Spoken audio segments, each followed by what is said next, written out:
This is a real event that was told to me by my mother. She never believed in ghosts, spirits, or anything paranormal before this night.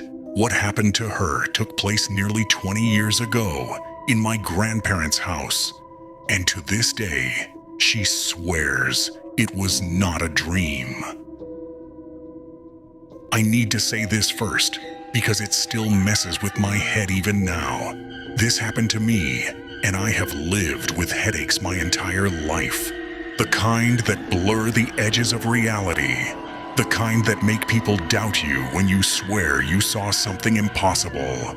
This happened almost 20 years ago before my children were born.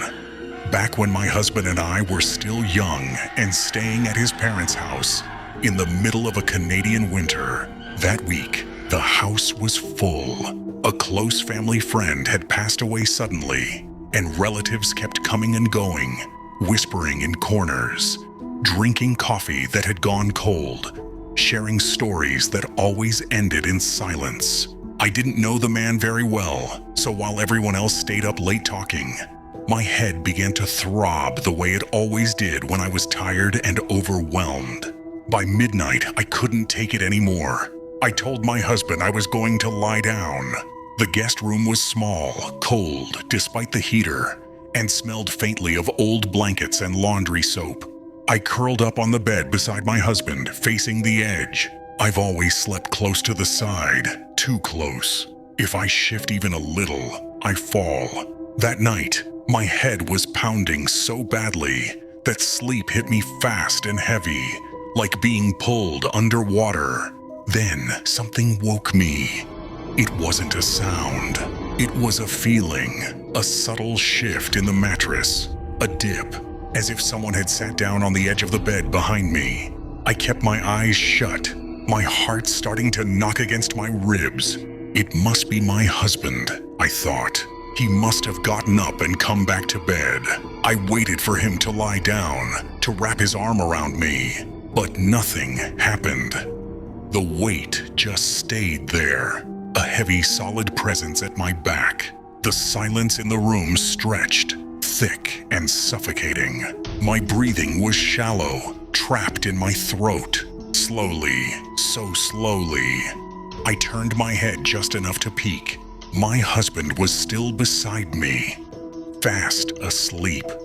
A dark shape in the gloom. The realization hit me like a shard of ice. If he was there, who was sitting on the bed? I don't know how long I was asleep before I woke up. At first, I thought I was dreaming. There was pressure on the mattress. Slow, steady, unmistakable. The bed dipped beside me, and I felt myself sliding toward the edge, like something heavy had sat down too close. My first thought wasn't fear, it was annoyance. I remember thinking, why is he moving so much? I assumed it was my husband. Half asleep, I opened my eyes. That's when I realized something was wrong. There was a man sitting on the edge of the bed. Not my husband. This man was tall, his shoulders broad beneath a thick winter coat. He wore heavy snow pants, the kind people wear when it's far below freezing. His head was completely bald, pale, under the dim light from the hallway. I couldn't see his eyes clearly, but I knew.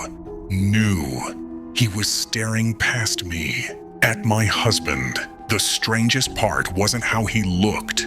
It was what he was doing. He was waving his arms frantically, like he was trying to get my husband's attention. Not aggressively, not angrily, desperately. I was still half asleep, my thoughts slow and foggy.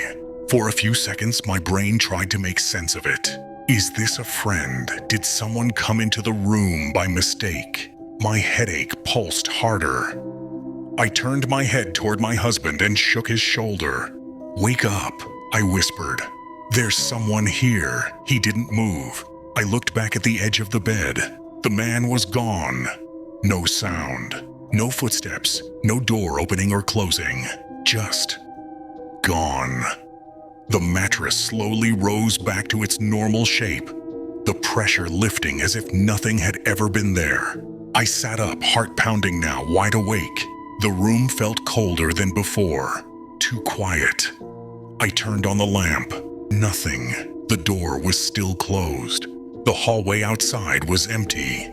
I checked the corners, the closet, even under the bed, feeling foolish the entire time. Finally, I lay back down, telling myself it had been a dream, a headache-induced hallucination, stress, grief in the air.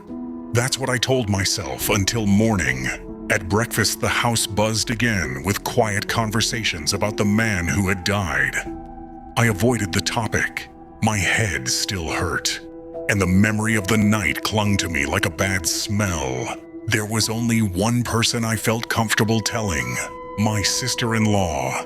She had always believed me, always listened without laughing or brushing things off when I pulled her aside and told her everything. The pressure on the bed, the man in winter clothes, the way he waved at my husband.